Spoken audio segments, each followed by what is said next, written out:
بسم اللہ الرحمن الرحیم۔ کوئی بھی کام جب ہم زندگی میں کرنے جاتے ہیں تو یقیناً اس کے پیچھے کوئی سوچ، کوئی فکر، کوئی ارادہ اور نیت کار فرما ہوتی ہے۔ دین اسلام نے اس بات کو انتہائی خوبصورتی کے انداز میں پروتے ہوئے کہا ہے کہ جو کام آپ کر رہے ہیں اس کی بھی بڑی اہمیت ہے، اس کا درست ہونا بھی ضروری ہے، لیکن اس سے پہلے ان جذب کا، ان خیالات کا، ان تصورات کا،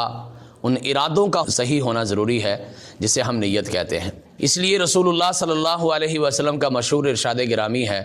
کہ انما الاعمال بالنیات، اعمال کا دار و مدار ہی نیتوں پر ہے۔ یعنی اسلام ہمیں یہ سمجھاتا ہے کہ بعض اوقات یہ ہو سکتا ہے کہ آپ ایک کام بہت بڑا کر رہے ہوں لیکن اس کے پیچھے نیت ٹھیک نہ ہو تو اس کام کا کوئی فائدہ نہ ہو، اور بسا اوقات یہ بھی ہو سکتا ہے کہ کام تو آپ کا چھوٹا سا ہے، کام بہت بڑا نہیں ہے، لیکن اس کے پیچھے سوچ اور ارادہ بہت اچھا ہے، تو اس کی وجہ سے اس کام کی ویلیو میں اور اس کام کی اہمیت میں اور اس کے ثواب میں اور الٹیمیٹ جو اس کے نتائج ہیں اس میں بہت زیادہ اضافہ ہو جائے۔ اس لیے اسلام ہم سے یہ بات کا تقاضا کرتا ہے کہ کوئی بھی کام کرنے سے پہلے اپنی نیت کے قبلے کو درست کرنا ضروری ہے۔ آپ دیکھیے کہ اگر آپ یہ نیت کرتے ہیں کہ آپ فجر کی نماز جو ہے وہ جماعت پڑھیں گے، لیکن کوئی جسم کی خرابی ہے، کوئی صحت کی خرابی ہے، کوئی وقت کی غلطی لگ گئی، کوئی موسم کی خرابی ہو گئی، یا کسی بھی وجہ سے آپ بر وقت جا کے وہ جماعت کے ساتھ نماز نہیں بھی پڑھ سکے، خدا نہ خواستہ،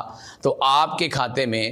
آپ کی اچھی نیت کی وجہ سے وہ ثواب جو ہے وہ باجماعت کا ہی لکھا جاتا ہے۔ حضرات گرامی قدر، اس سے بڑی بات کیا ہوگی کہ ایک آدمی جو ہے وہ اگر اس بات کی نیت کرتا ہے کہ میں نے اللہ کے راستے میں شہید ہونا ہے، جہاد کروں گا، اللہ کے دین کی سربلندی کے لیے لڑوں گا، مسلمانوں کے تحفظ کے لیے اپنی خدمات پیش کروں گا، اور انسانوں کی رہنمائی کے لیے اور انسانوں کی خیر کے لیے اپنی جد و جہد اور اپنی ایفرٹ کروں گا، لیکن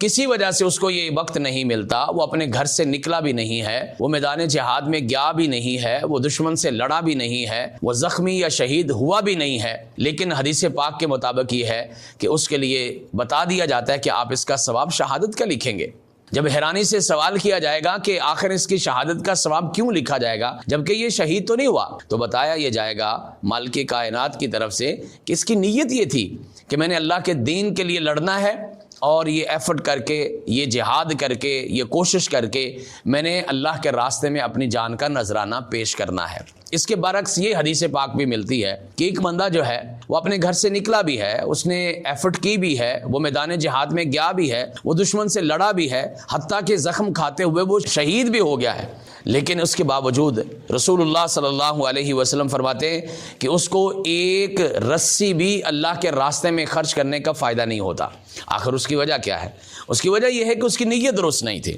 اور یہ تو بڑی مشہور حدیث پاک ہے کہ قیامت کے دن، جسے سیدنا ابو ہریرہ رضی اللہ تعالیٰ عنہ نے بیان کیا ہے کہ قیامت کے دن جو جہنم کی آگ کو بھڑکایا جائے گا، اس میں وہ عالم دین بھی شامل ہوگا، اس میں وہ سخی اور فیاض شخص بھی شامل ہوگا، اس میں وہ مجاہد بھی شامل ہوگا، یہ تینوں وہ لوگ ہوں گے کہ جنہوں نے بہرحال ایفرٹ کی ہے، کوشش کی ہے، کام کیا ہے، لیکن چونکہ ان کی نیتیں درست نہیں تھی اور ان کا انجام بہت بھیانک ہوگا۔ آخر میں اللہ مالک کائنات یہی بتائیں گے یہ سب کچھ تم نے کیا ہے لیکن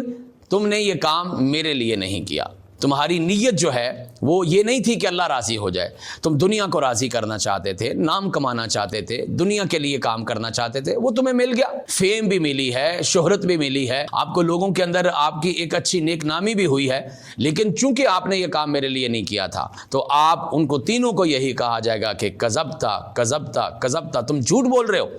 یہ کام تو میرے لیے نہیں کر کے آئے، تو پھر میرے پاس ان کا کوئی اجر اور ثواب موجود نہیں ہے۔ لہٰذا ناظرین کرام، ایک مسلمان کی یہ بہت بڑی ذمہ داری ہے، کوئی بھی کام کرتے ہوئے، بے شک وہ کام چھوٹا ہے یا بڑا ہے، اس کو کام کرنے سے پہلے نیت یہ بنا لے کہ یہ کام میں نے اللہ کی رضا کے لیے کرنا ہے، اللہ کی خوشنودی کے لیے کرنا ہے، تو پھر وہ چھوٹا سا کام بھی جو ہے وہ بہت ثمرآور ہوگا۔ کبھی کبھار ایسا بھی ہوتا ہے کہ ایک طرف غزوہ تبوک میں فنڈ دینے والوں اور چندہ دینے والوں کا بہت بڑا ساز و سامان کا ڈھیر ڈھیر لگا ہوتا ہے، اور ایک چپکے سے صحابی جو آتے ہیں، جو آ کے 3 کھجوریں اللہ کے پیغمبر علیہ الصلوۃ والسلام کی خدمت میں پیش کرتے ہیں اور ہچکچاتے ہوئے کہتے ہیں کہ لوگ تو اپنے گھر کا سارا سامان پیش کر رہے ہیں لیکن میرے پاس صرف اتنا ہی ہے، اور رسول اللہ صلی اللہ علیہ وسلم اپنے ہاتھ مبارک میں وہ 3 کھجوریں لے کے سارے ڈھیر کے اوپر پیش کرتے ہیں، پھیرتے ہیں اور کہتے ہیں کہ اس کا ثواب اس پورے ڈھیر والوں سے بھی زیادہ ہے، کیونکہ اس کی نیت اور اس کا ارادہ بہت اچھا تھا۔ اللہ تعالیٰ ہماری اور آپ کی نیتوں کو بھی خالص کرے۔ اللہ تعالیٰ آپ کو اور مجھے توفیق عطا فرمائے۔ آخر دعوانا ان الحمد للہ رب العالمین۔